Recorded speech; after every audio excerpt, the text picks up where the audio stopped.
14-14강 공유결합 6번째 공유결합 물질의 성질 그리고 분자결정 대 공유결정. 공유결정을 이전 교육과정에서는 원자결정이라고 했었는데 이 원자결정이라는 용어가 개념을 이해하는 데 더 쉽게 와 닿습니다. 그래서 이번 강의에서만 이 두 용어를 혼용해서 쓰도록 할게요. 이번 강의에서는 공유결합 물질의 일반적인 성질들을 이야기할 겁니다. 일반적인 성질? 성질들 있잖아요. 결정의 부스러짐, 물에 대한 용해성, 전기 전도성 등등 이런 것들 말이에요. 앞에서 이미 이온결합 물질들의 일반적인 성질을 이야기했으니 하는 김에 이온결합 물질들과 성질을 비교하면서 이야기하면 더 효과적이겠네요. 그런데 여기 함께 붙은 그리고 분자결정, 공유결정은 왜 여기에 추가로 붙게 되었느냐? 그 이유는 이렇습니다. 공유결합이 아닌 이온결합 물질들의 일반적인 성질들을 이야기할 때에는 결정은 단단하지만 잘 부서집니다. 물에 대한 용해성은 좋고요. 녹는 점과 끓는 점은 높다. 이런 식으로 이야기할 수 있었잖아요. 다 기억하고 계시죠? 공유결합 물질들도 이렇게 일반적인 성질들을 시원시원하게 이야기하려고 보니까 애매하게 걸리는 상황이 발생합니다. 분명 공유결합을 포함하고 있는 물질들이긴 한데 결합 방식에 따라 두 가지 형태의 공유결합 물질들이 만들어질 수 있고 이 두 가지 타입의 공유결합 물질들은 성질이 전혀 다른 모습을 보이기 때문입니다. 그래서 내가 공유결합 물질의 일반적인 성질을 이야기해 줄게. 하지만 공유결합 물질들 중에 분자결정과 공유결정이 어떤 차이가 있는지를 먼저 알아야 예외적인 부분 언급할 때 이해가 편할 거야. 이런 거죠. 오늘 강의에 대한 방향 감이 잡혔나요? 공유결합 물질의 성질 14-14강 시작하겠습니다. 우리가 처음 공유결합 이론 설명하면서 예를 들었었던 물질들 기억나나요? 몇 개만 떠올려 볼까요? 가장 단순한 수소분자 H2, 산소분자 O2, 질소분자 N2. 질소분자는 삼중결합이 있었죠? 네, 좋아요. 이산화탄소 CO2, 물분자 H2O. 이런 물질들을 공유결합을 설명할 때 그리고 구조식을 그릴 때 공유결합의 대표적인 물질들로 예를 들었었습니다. 그러면 여기 있는 물질들을 가지고 공통적인 성질 한 가지만 먼저 이야기해 본다면 특징 H2O 물 분자만 빼고 모두 상온에서 기체 상태입니다. 기체 상태? 여기 있는 물질들은 상온에서 고체 상태로 존재하는 물질은 하나도 없네요. 쉽게 기체가 된다. 이 말은 끓는 점이 높다? 낮다? 낮다. 이미 끓어서 기체가 되어 있어야 하니까요. 이게 일반적인 공유결합 물질들의 성질입니다. 녹는 점이나 끓는 점이 매우 낮다는 거. 그런데 말입니다. 상온에서 고체 상태인 공유결합 물질들도 있거든요. 그렇다면 공유결합 물질인데 끓는 점이 높단 말인가요? 네, 대표적인 공유결합 물질 다이아몬드.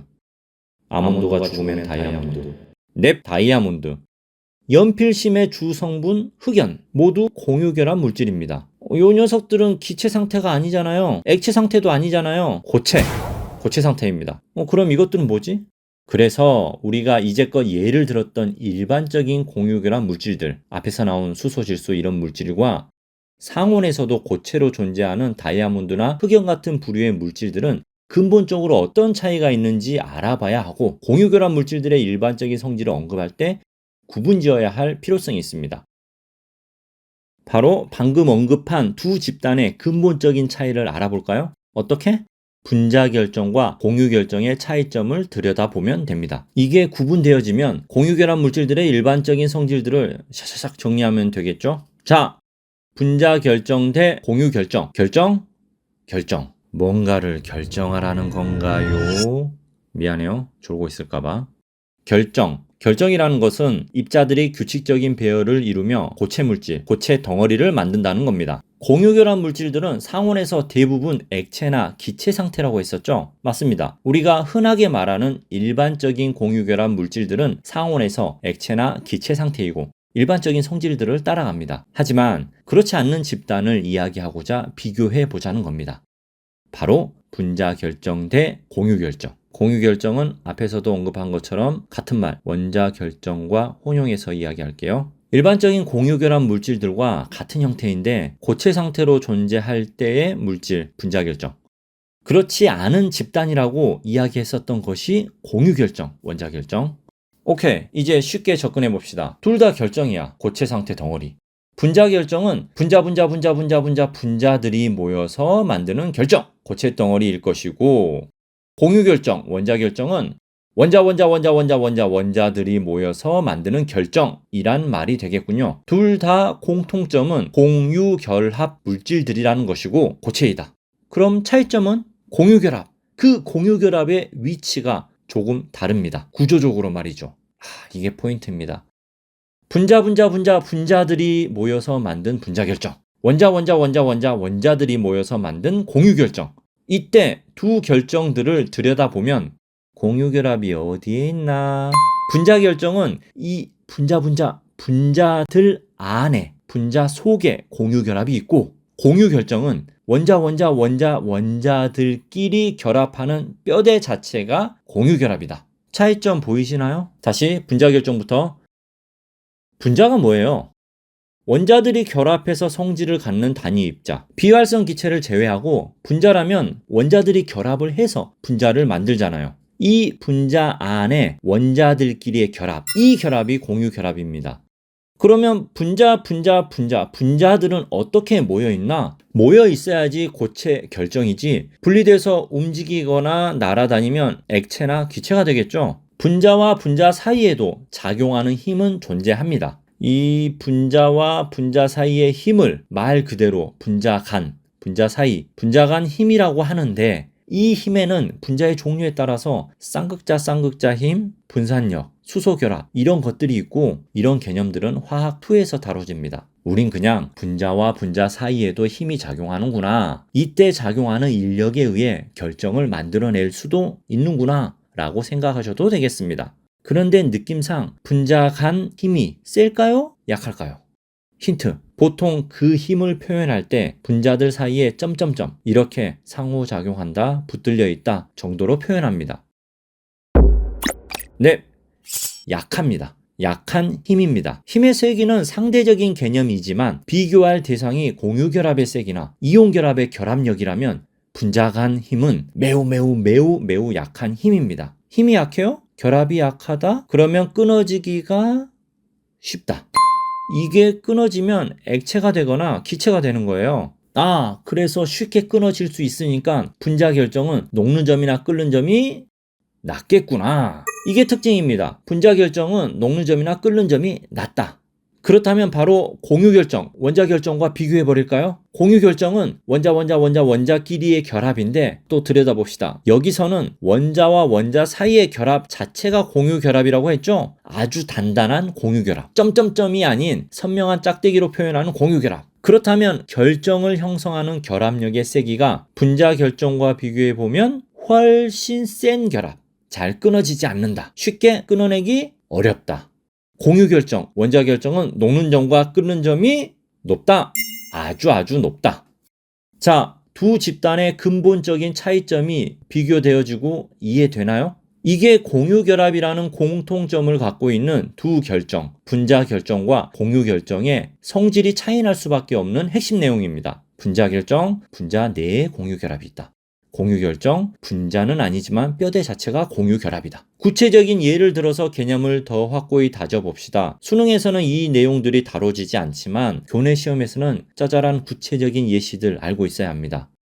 분자 결정 물질의 예, 얼음, H2O, 드라이 아이스, CO2, 아이오딘, 나프탈렌 등등이 있고, 몇 개의 물질만 구조까지 살펴보면 이게 얼음의 구조입니다. H2O. 산소 원자 하나에 수소 원자 2개. 이게 H2O 분자들이고, 분자를 구성하는 산소와 수소 원자 사이의 결합은 이 결합들이 다 공유 결합입니다. 분자 내 결합들. 가끔 왜 여긴 수소가 하나지? 이런 건 3차원 구조인데 2차원 평면에 그려놓다 보니 수소 하나가 평면 아래쪽에 안 보이는 것이다 라고 생각하시면 되겠습니다. 그리고 이 분자와 물분자 사이의 점점점, 이 점점점, 점점점들이 분자 간 결합이 되겠고 고체를 유지해주는 결합이라 할 수 있습니다. 전기음성도 차이에 의해 부분적인 음전하를 띠는 산소 델타 마이너스, 부분적인 양전하를 띠는 수소 델타 플러스 사이에 서로 잡아당기는 인력 점점점에 의해 결정이 만들어진다. 이 결정에 에너지를 가해주면, 온도를 높여주면 절대 분자 안에 있는 이 공유결합이 끊어지는 게 아닙니다. 분자 내 공유결합은 멀쩡합니다. 분자 사이의 결합이 끊어지면서 분자들이 자유로워지고 액체나 기체가 된다라는 것. 이건 드라이 아이스의 구조입니다. 이산화탄소의 고체 상태. 탄소와 산소 사이의 이중결합 보이시죠? 이 결합들은 분자 내 공유결합. 이산화탄소 분자들 사이의 결합은 분자 간 힘에 의한 결합. 약한 결합이다. 그리고 드라이 아이스, 아이오딘, 나프탈렌은 대표적인 승화성 물질들입니다. 승화, 고체가 바로 기체 상태로 변하는 상태 변화. 그만큼 분자와 분자 사이의 결합이 약하다는 말이 되겠죠? 이 녀석들은 모두 승화성 물질들이다 라는 것까지 기억합시다. 다음은 공유결정 물질들의 예입니다. 다이아몬드, 흑연, 석영 등등이 있습니다.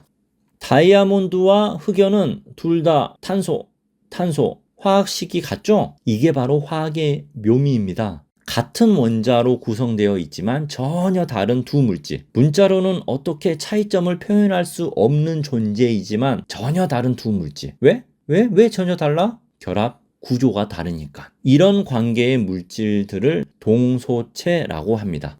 최근 교육 과정에서는 이 개념 자체를 언급하지 않으니 그냥 화학 용어로만 듣고 넘어갑시다. 동소체, 같은 원소로 되어 있지만 구조가 달라 성질이 전혀 다른 물질.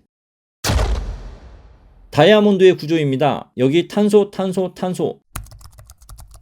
모든 입자는 탄소 원자이고 탄소와 탄소 사이의 짝대기, 결합들은 모두 공유결합으로 이루어져 있습니다. 탄소는 팔이 몇 개?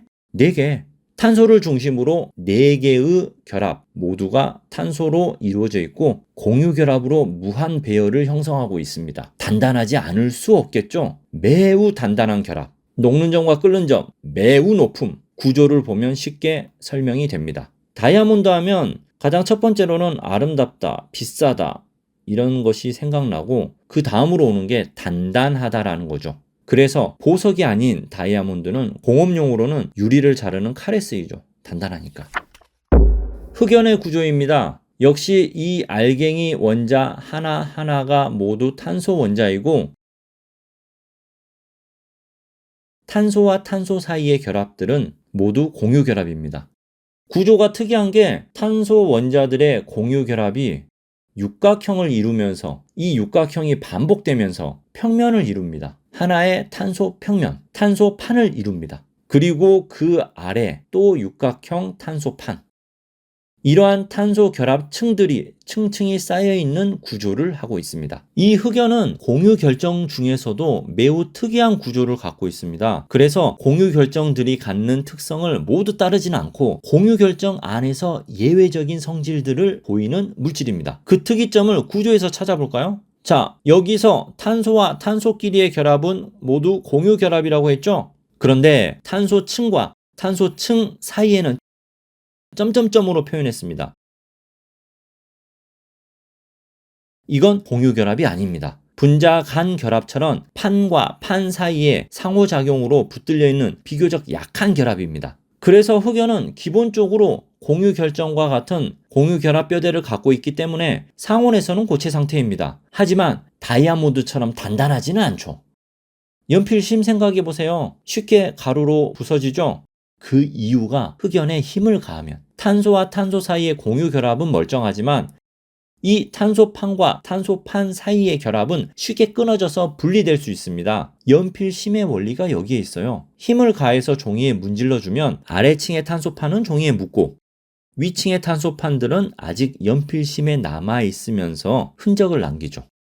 흑연의 특이한 성질은 또 하나 있어요. 일반적인 공유결합, 그러니까 분자결정, 공유결정 및 액체 상태의 공유결합까지 거의 대부분의 모든 공유결합 물질들은 전기전도성이 없습니다. 공유결합은 원자와 원자 사이에 전자들이 묶여있기 때문에 자유롭게 이동하는 전자를 준비하기가 어려운 형태입니다. 하지만 흑연은 특이합니다. 흑연의 탄소와 탄소 사이의 결합을 자세히 살펴볼까요? 탄소를 중심으로 주변에 탄소가 몇 개씩 결합되어 있나요? 하나, 둘, 셋. 여기 탄소도 주변에 하나, 둘, 셋. 여기 탄소도 주변에 하나, 둘, 셋. 모든 탄소들이 주변에 3개의 공유 결합을 하면서 연결되어 있습니다. 뭔가 이상하죠? 탄소는 아시다시피 팔이 4개입니다. 그런데 3개의 공유 결합만 있다? 탄소의 원자과 전자는 몇 개?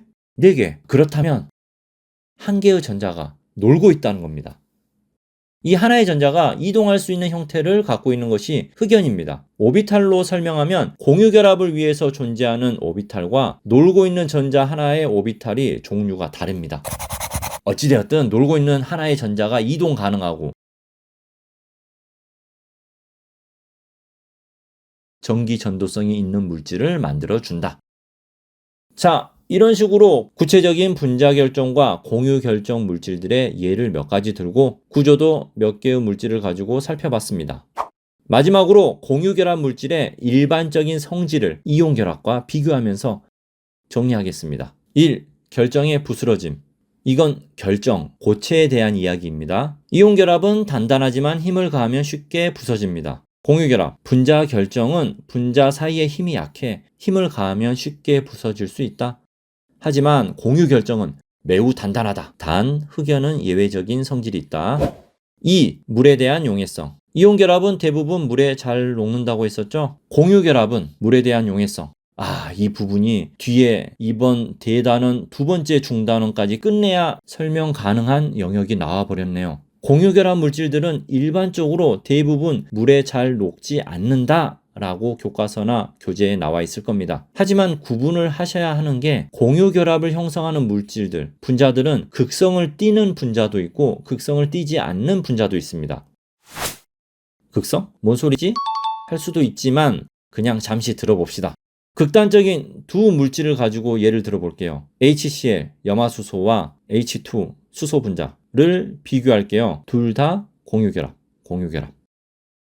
그런데 HCl은 두 원자가 전기 음성도 차이가 있기 때문에 전자를 대등하게 공유하지 않고 염소가 더 당기는 형태로 공유하면서 염소는 약간의 마이너스, 수소는 약간의 플러스 성질을 띠고 플러스 마이너스 극이 나뉘는 성질을 띈다고 해서 극성 분자라고 합니다. 극성 분자.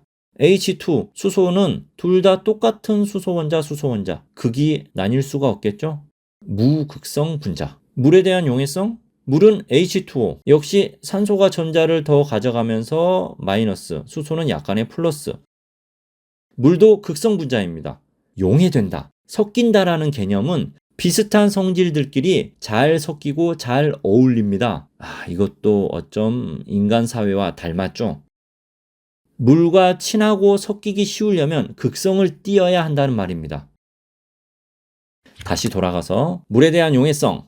일반적으로 공유 결합 물질들은 물에 잘 녹지 않는 편이다. 하지만 좀 더 들어가서 세분화해 보면 공유 결합 물질 중 극성 분자는 물에 대한 용해도가 크고 무극성 분자는 물에 대한 용해도가 작다. 3. 전기 전도성. 이온 결합 물질은 고체 상태에서는 전기 전도성이 없고 액체나 수용액 상태에서는 전기 전도성이 있다. 공유 결합. 공유 결합이라는 것 자체가 전자가 묶여 있다라고 했었죠. 자유롭게 이동하기 어렵다. 따라서 공유 결합은 고체, 액체 상태 모두 전기 전도성이 없다. 단 흑연은 예외. 흑연은 전기 전도성이 있습니다. 4. 녹는 점과 끓는 점. 이온 결합 높다. 이온 결합은 정전기적 인력이 세고 양이온, 음이온의 결합이 무한대로 쭉 연결되어 있어서 다 끊어내려면 에너지가 많이 필요하다고 했었죠. 이온 결합은 높다. 공유 결합, 분자 결정은 낮다. 분자 사이의 결합력이 약하니까. 공유 결정 매우 높다. 자, 여기까지 공유 결합 물질들의 성질 이야기했습니다. 오늘은 여기까지 할게요. 고생하셨어요. 안녕.